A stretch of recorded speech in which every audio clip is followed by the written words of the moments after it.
How about this brother? I got a collar on him. He's got his Red Sox shirt on. First of all, thank you for coming to Red Sox Nation. Yeah. I just want to say my son joined the Marine Corps on 9/11 this year. He'll be graduating from Paris Island on September 7th. Hold the mic up, please. Hold the mic closer to your mouth. What would you do to assure the safety of my son, being 18 years old, and would you be in favor of common defense or building up defense? I think that well, let me answer that question. Let me talk about, that's a big question. I'm trying to think about how to do it in a little bit quicker fashion. Can you repeat the question? The question was, his son has joined the Marines, he's about to finish at Paris Island, and he's asking what would we do to make sure that he's safe.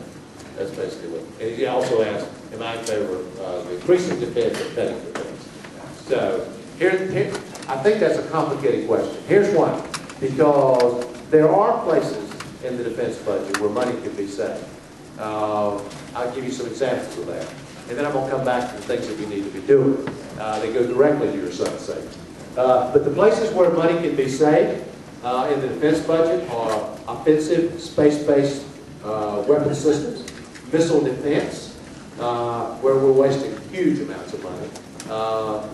The risk of being a little wonky, the F-22, which is our state-of-the-art fighter jet, it's had huge cost overruns. And then finally, and this is the biggie from my perspective, America cannot continue to develop new nuclear weapons, which has been done by this country.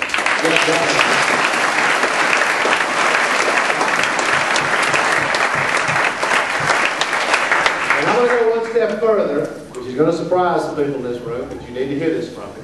I actually want to be the president who leads an international effort to rid the planet of nuclear weapons.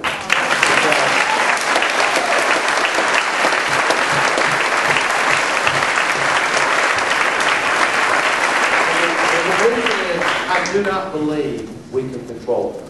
And I think Pakistan is a perfect example. Iran is one. But Pakistan is a perfect example. You got Bashar, a leader who is unstable. You got a very radical element within the country of Pakistan.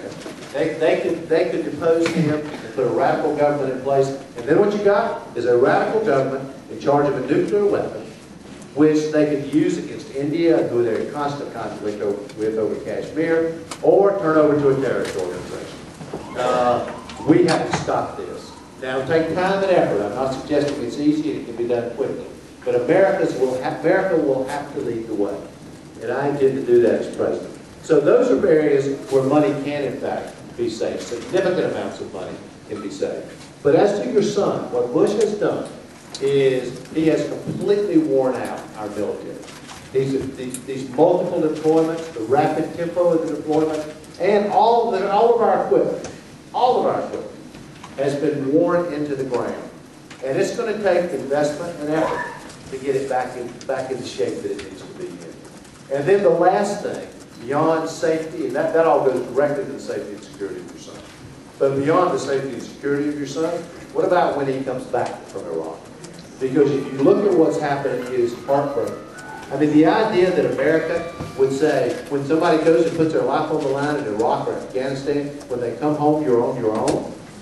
I mean, they didn't say that to us.